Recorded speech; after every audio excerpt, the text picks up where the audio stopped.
Okay, this feels like the great toilet paper shortage of 2020 all over again.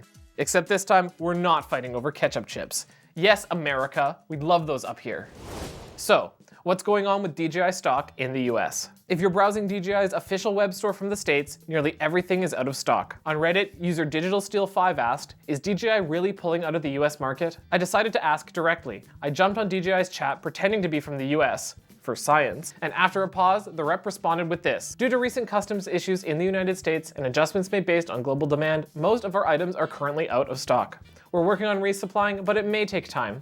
In the meantime, we suggest checking with local retailers or Amazon. So basically, DJI is letting Americans fend for themselves on Amazon, Best Buy, or eBay. That's not exactly helpful advice, is it, DJI? You know what you're doing. Drone XL is also reporting a shortage, noting B&H, Adorama, and Amazon are nearly cleaned out across the lineup. If you head over to Best Buy, assuming anyone still surfs the web, you'll mostly see refurbished models or bundles. New units, these are scarce. Yikes. Meanwhile, and yes, this is a bit of a humble brag, Canada's DJI stores show full availability. Canadian retailers also have stock. Even orders placed through DJI.com often ship directly from China, so clearly, someone decided to cut the US out of the drone supply chain. Hopefully this isn't permanent, or we'll be flying one-ply drones by year's end.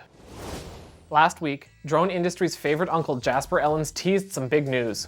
Now he's confirmed the launch date for the DJI Mini 5 Pro on Drone XL. While he couldn't double source the leak, he trusts the original tipster enough to publish it. Now, here's where it gets a little bit spicy. Rumors are swirling that the Mini 5 Pro will have a 1-inch sensor? That's kind of hard to believe, honestly. For context, the current Mini 4 Pro has a 1/1.3-inch sensor, which measures 6.9 by 7.2 millimeters. The Air 3S has a 1-inch sensor at 13.2 by 8.8 millimeters. Doesn't sound like a huge jump, only 3.6 millimeters wider and 1.6 millimeters taller.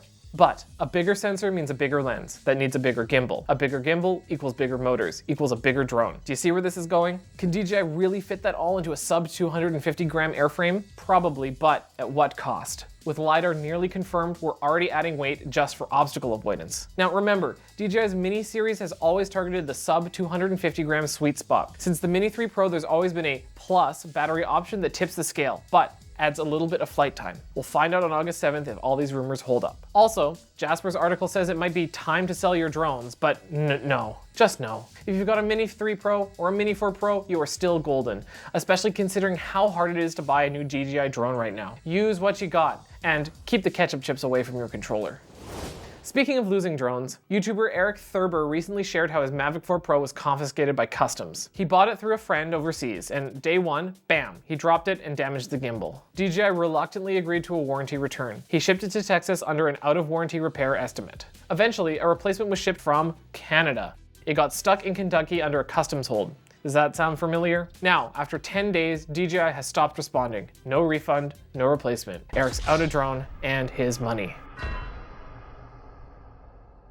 DJI did send back the original box, so I guess that's nice. Check out Eric's channel for updates. Hopefully, he gets a resolution soon. In legal news this week, Red Cat Holdings, maker of military drones and parent company of Teal, is facing a securities class action lawsuit. Investors who bought stock between March 2022 and January 2025 are claiming the company misled the public on two key issues: the production capability of their Salt Lake City facility and the real value of their US Army SRR contract. Things unraveled in January when Kerrisdale Capital published a report. According to them, the SRR contract was worth only 20 to 25 million, not the much hyped figure that Red Cat implied. They also questioned whether the facility could meet production demands and pointed out the suspicious timing of executive departures. The result? Red Cat stock dropped 21% over 2 trading days, down to $8.56 a share.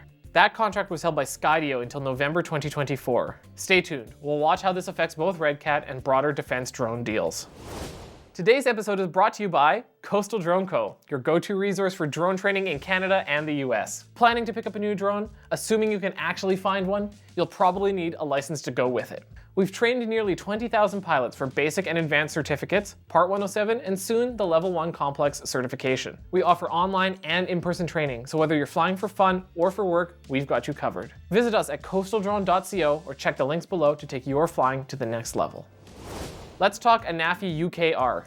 It's compact, foldable, and built for ISR, intelligence, surveillance, and reconnaissance, or as we like to say, the old sneak and peek. This sub 1 kilogram drone flies 38 minutes, works without GPS, and can spot people from hundreds of meters away using dual EO/IR cams with a FLIR boson sensor. Parrot calls it the Sovereign. We call it just rugged enough to dodge the Geneva Conventions. Next, Chuck 3.0. It's Parrot's new modular autopilot system that turns any drone into a full surveillance tool. AI object tracking? Check. Thermal cams? Yep.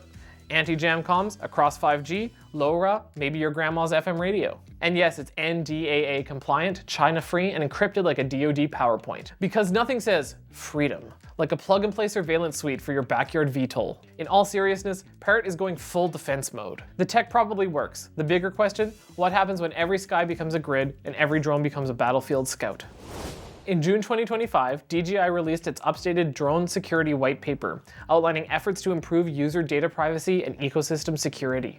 Here are some of the key takeaways. User-controlled data. Users must opt in to sync flight logs and media. As of June 2024, US users can't sync to DJI servers at all. Local data mode. Enterprise users can isolate data fully with local-only mode. Hardware security. Features include secure boot, FIPS certified crypto, and RPMB protected storage. App security. DJI Fly and Pilot 2 have anti-tamper protections, encrypted local files, and secure SDK support. Communication encryption. AES 256 encrypted OcuSync sessions with unique keys for each flight. 4G transmissions also get added encryption. All this underscores DJI's efforts to address security concerns, especially with new drone regulations looming. You can read the full white paper at DJI's Trust Center. Leaks suggest a bigger, badder DJI FlyCart is on its way. X-Drone Studio, aka @2dhelp on X, posted images of what appears to be the DJI FlyCart 100, an unannounced monster of a cargo drone. Launch date, June 30th, 2025, likely for China only. Specs show an empty weight of 60.2 kilograms, a payload of 89.7 kilograms, and a takeoff weight nearing 150 kilos. But here's the kicker.